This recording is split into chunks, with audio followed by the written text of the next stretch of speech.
orang tomak itu ibarat kayak anjing. Anjing itu kamu kasih makan ya tetap melet, menjulur-julurkan lidahnya, kamu ndak ya ndak. Itu Imam Nawawi ditanya, ma wajusibbi, lalu wajah tasbihnya di mana? Beliau menjawab fit tomak. Jadi anjing punya dua sifat yang berlawanan.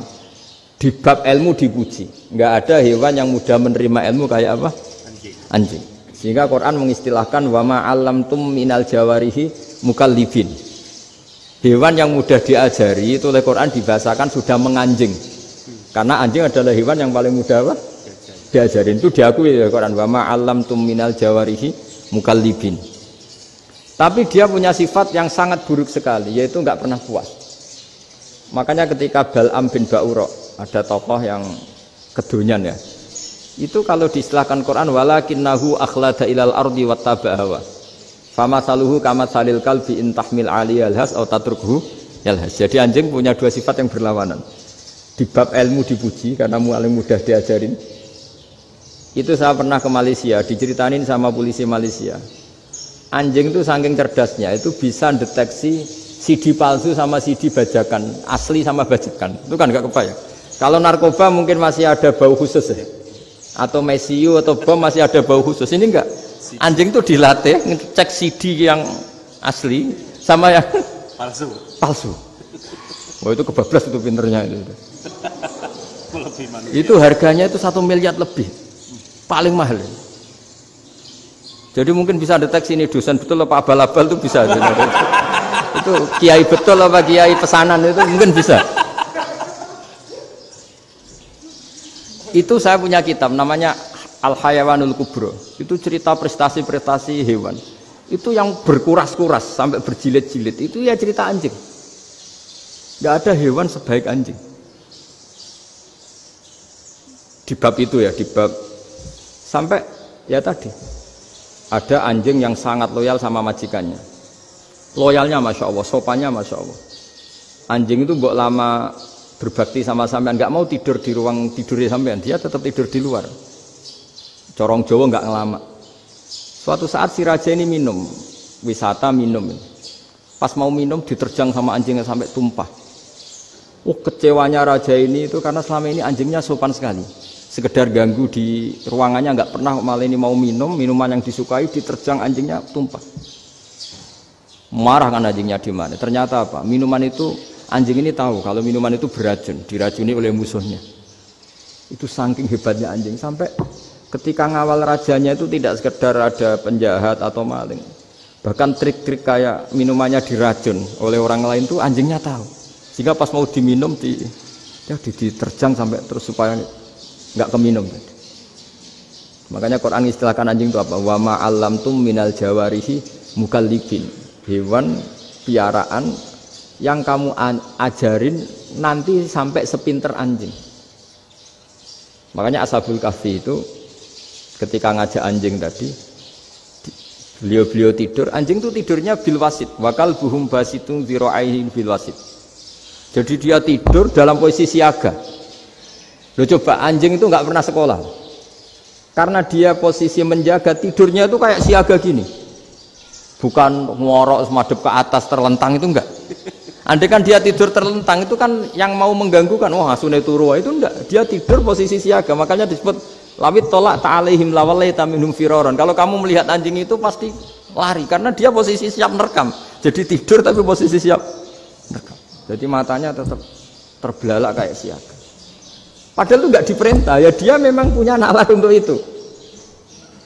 Ini disebut wa ma 'allamtum minal jawarihi mukallibin. Dan dalam teori modern juga gitu. Tapi dalam hukum Islam yang dianut mazhab Syafi'i itu anjing tetap najis. Ya sudah najis ya najis, tapi ada mazhab lain yang mengatakan tidak najis. Tapi tidak usah ngurmat anjing, geger nanti kalau rektor kampus punya anjing. Tapi ilmu itu bagus untuk kelangenan kadang. Andai kan tidak ada mazhab Malik, maka kita kesulitan menceritakan Ashabul Kahfi yang hewan piaraannya itu anjing. Tapi misalnya anjing disucikan, kita juga nanti susah menjelaskan hadis Nabi malaikat itu tidak masuk rumah yang di situ ada apa? Anjing. Maka ilmu itu makanya kata Imam Sa'roni, sebagian ilmu itu memang kelangenan, tapi nggak boleh jadi praktek. Tapi harus ada. Misalnya begini, contoh paling gampang. Api dalam mazhab Syafi'i kan alat pensuci hanya dua, air dan tanah. Ya saya ulang lagi, air dan tanah, yaitu tanah untuk mensucikan najis anjing. Imam Abu Hanifah menambahkan api. Mazhab Syafi'i itu agak kesulitan ketika ada batu bata dibikin dari tanah-tanah yang bercampur kotoran. Mazhab Syafi'i akan kesulitan karena di situ ada najis yang jadi materinya bata. Hukumnya gimana kalau nanti dipakai masjid? Tapi barokahnya ada beberapa mazhab. Abu Hanifah mengatakan dan api. Jadi apa tadi air, tanah, api. Alasannya masuk akal.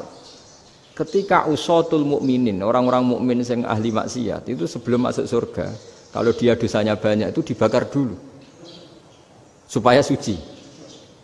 Emas itu untuk memisahkan dengan materi lain juga harus dibakar. Berarti api termasuk alat. Artinya gini, batu bata yang materinya dari tadi najis sekalipun ini menjadi suci karena ngalami pembakaran. Tapi kata Imam Sa'roni, ilmu ini hanya sebagai ilmu. Jangan sampai kalau kamu mau wudhu gak ada air terus membakar diri lah, ini ribet kan. Jadi ilmu itu sebagian memang untuk kelangenan. Karena kita butuh.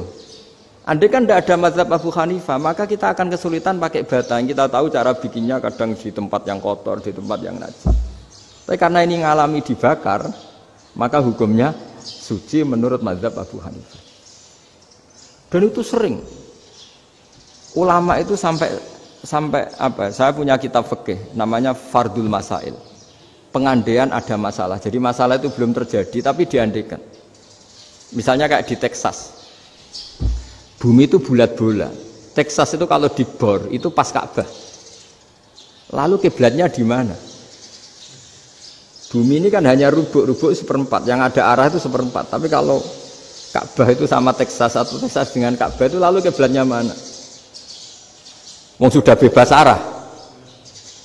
Maka ilmu mengatakan mara'ahul muslimuna hasanan fawa indahu hasanun. Kamu jangan nuruti ilmu hakikat tapi nuruti mindset. Kalau mainstreamnya orang banyak seperti itu, mindsetnya orang sana misalnya Ka'bah sana ya ikut sana. Tapi ini tidak mewakili hakikat karena kalau yang 380 derajat itu kan terus ribet. Makanya ini kesulitan di bab-bab fikih. Ya saya ulang lagi, kesulitan di bab-bab fikih. Makanya fikih itu selalu bicara, misalnya gini, ada orang sholat. Saya ulang lagi. Setelah salam pertama dia kentut, itu sholatnya batal apa enggak? Itu lama berdebat. Yang dikatakan rukun sholat itu salam pertama. Sehingga orang kalau sudah salam pertama, maka sudah keluar dari sholat. Maka kalau kentut enggak apa-apa, wong yang keluar dari sholat itu salam pertama. Tapi lalu pertanyaannya, kenapa Nabi salam 2 kali? Lalu yang kedua gunanya apa? Ribet kan, partai ini kalah pasti kalau ditanya gitu. Tapi kalau ditanya dibalik, sholat itu satu ibadah yang dimulai dengan takbir, yang diakhiri dengan salam. Berarti salam pertama itu pengakhir apa nunggu salam kedua? Pertama, di semua ulama bilang salam pertama. Kalau salam pertama sudah pengakhir, berarti pembatalan setelah itu nggak punya efek, nggak punya akibat. Itu kan ribet. Debat fikih itu memang ribet. Fikih itu memang senam otak karena pertanyaannya mirip-mirip seperti itu.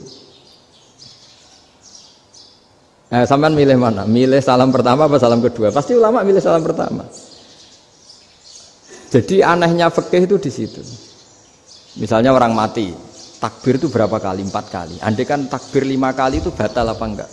Satu ulama mengatakan 5 kali itu batal.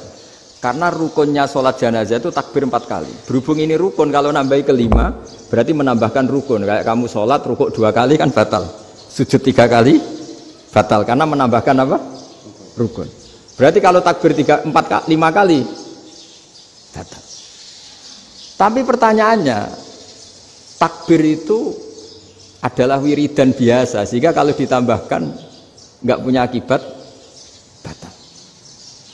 Jadi perdebatan ulama itu kadang ya lucu. Kayak kemarin Pak Haris pas pertama bertamu ke sini mau ngundang saya tak ceritain. Dulu sholat jenazah itu pasti mayat di depan. Karena lazimnya sholat jenazah itu mayat di depan. Tapi mulai dulu ulama sudah berpendapat, andai kan jenazahnya di belakang pun tetap sah. Fa'innal janazah laisat bi imamin. Karena jenazah itu tidak imam. Kenapa harus di depan? Oh, tidak imam kok harus di depan. Itu mulai dulu. Sehingga ketika Arab Saudi pernah mengalami tragedi, ada orang yang dibungkus kayak mayit, ternyata senjata. Setelah di dekat Ka'bah dipakai. Dulu tragedi tahun berapa itu?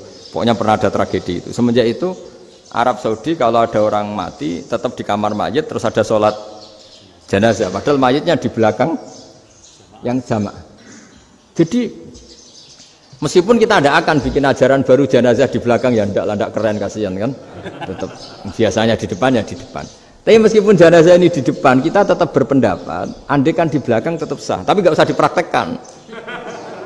Nah, pentingnya ilmu ini begini. Saya misalnya di Rembang, boleh nggak nyolati ghaib jenazah yang di Surabaya? Boleh kan? Padahal yang kita solati di belakang. Jadi ilmu itu penting. Cocok tidak cocok, nama ilmu itu penting.